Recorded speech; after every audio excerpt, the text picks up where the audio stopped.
We'll begin with the Columbus Civilian Review Board, which was appointed by the mayor back in 2021.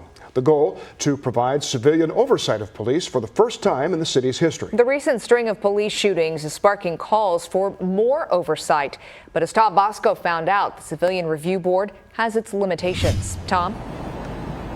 Yeah, Bob and Stacia, the Civilian Police Review Board had its monthly meeting today here in downtown Columbus. You would have thought that the Donovan Lewis shooting would have been the hot topic of discussion during that meeting, but it wasn't even mentioned once. I'm excited to be here. It's definitely an honor and a privilege. An honor and a privilege. That's how Jacqueline Hendricks feels about her job as the city's first Inspector General in charge of investigations of police misconduct. You might think last week's shooting of unarmed Donovan Lewis at the hands of police officer Ricky Anderson, caught on this body camera video, might be on her plate.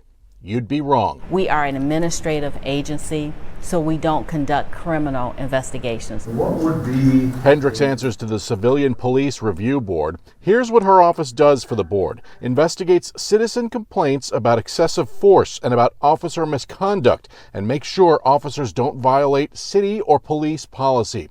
But the board and the Inspector General cannot discipline officers. We're not a disciplinary agency. We don't give out the discipline for the officers. We will provide a recommendation based on what the allegation is and based on what our findings are. After the board's recommendations, discipline comes from the officers' bosses. That was going to be up to the chief of police, or that'll be up to the director of public safety. Here's what the Inspector General has been doing. The first investigations kicked off in July. That month saw 30 open complaints being investigated, 3 for excessive force and 27 for misconduct.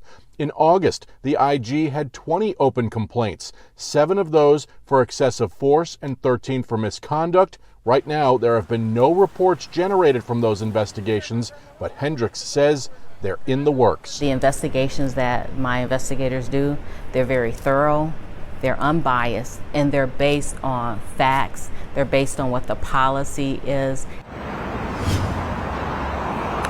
Now, as we've been reporting, of course, the shooting of Donovan Lewis by a police officer will be investigated by BCI, the Bureau of Criminal Investigation, a state agency. That has been the case in Columbus since 2000, when Columbus police entered into an agreement with BCI that BCI would take over and be kind of an investigator and kind of an independent investigator in that. Since then, the AG's office and BCI have investigated 25 police-involved shootings from Columbus Police. Live on your side at police headquarters, I'm Tom Bosco, ABC6 News.